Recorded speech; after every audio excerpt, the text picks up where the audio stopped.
Oke, dilihat selanjutnya. Saya Siti Nurfaiza dan Saya Muhammad Walidan Habibi. Di sini kami akan menerangkan tentang hierarki dan peraturan perundang-undangan di Indonesia. jadi mari kita simak videonya. Baik. Ada yang tahu nggak sih apa sih hierarki itu? Mari kita simak penjelasan kita berikut ini. Jadi saya akan menjelaskan tentang hierarki dan peraturan perundang-undangan. Anda tahu nggak sih apa itu hierarki? Hierarki itu adalah tata urutan. Secara garis besar, hierarki itu adalah persenjangan setiap jenis peraturan perundang-undangan yang didasarkan pada asas bahwa peraturan yang lebih rendah tidak boleh bertentangan dengan peraturan yang lebih tinggi. Jadi hierarki itu ada, contohnya itu ada Undang-Undang Negara Republik Indonesia tahun 1945. Undang-undang ini merupakan hukum dasar peraturan undang-undangan tahun 1945 yang disahkan oleh PPKI. Selanjutnya ada ketetapan MPR.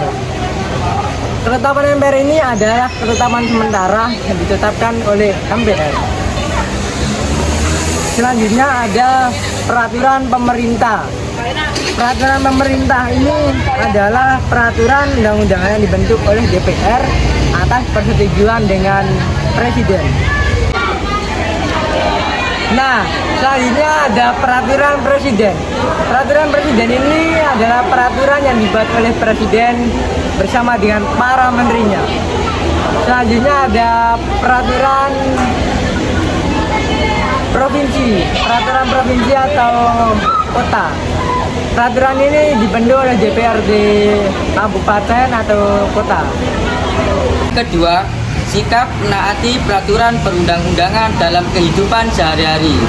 Yang pertama ada di bidang ekonomi, yang kedua bidang pertahanan dan keamanan ekonomi. Yang bidang ekonomi, satu, tidak menguasai kebebasan atau kekayaan alam yang menguasai hajat hidup orang banyak yang atau telah dikuasai oleh negara. Yang kedua, tidak berjualan di sembarang tempat, misalnya di trotoar. Yang ketiga, tidak melakukan korupsi. Yang kedua, dalam bidang pertahanan keamanan. Satu, tidak membuat kerusuhan yang dapat meresahkan masyarakat. Dua, tidak ikut bergabung dalam organisasi terlarang.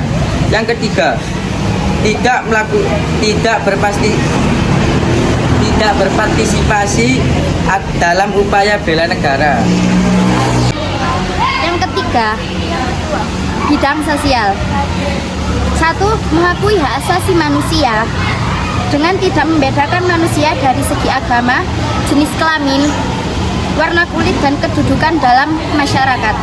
Dan yang kedua, membantu fakir miskin dan anak-anak terlantar. Selanjutnya bidang budaya. Yang pertama, mencintai budaya tanah air. Yang kedua, mencintai produk negeri. Yang ketiga, melestarikan nilai-nilai luhur bangsa Indonesia. Yang keempat, mengembangkan kebudayaan nasional. Yang kelima, bersikap selektif terhadap kebudayaan asing yang masuk. Jadi, dari kesimpulan hierarki peraturan perundang-undangan sangat penting dalam menjalankan suatu pemerintah agar kelak tidak ada lagi pertentangan terhadap undang-undang di bawah dengan undang-undang yang lebih tinggi. Maka, pembuatan suatu haruslah melihat norma-norma hukum, asas-asas, serta landasan-landasan agar terjadinya penyempurnaan dari suatu undang-undang. Sekian presentasi dari kelompok kami. Wanita soleha rajin mengaji. Kalau ada salah mohon dimaklumi. Wassalamualaikum warahmatullahi wabarakatuh.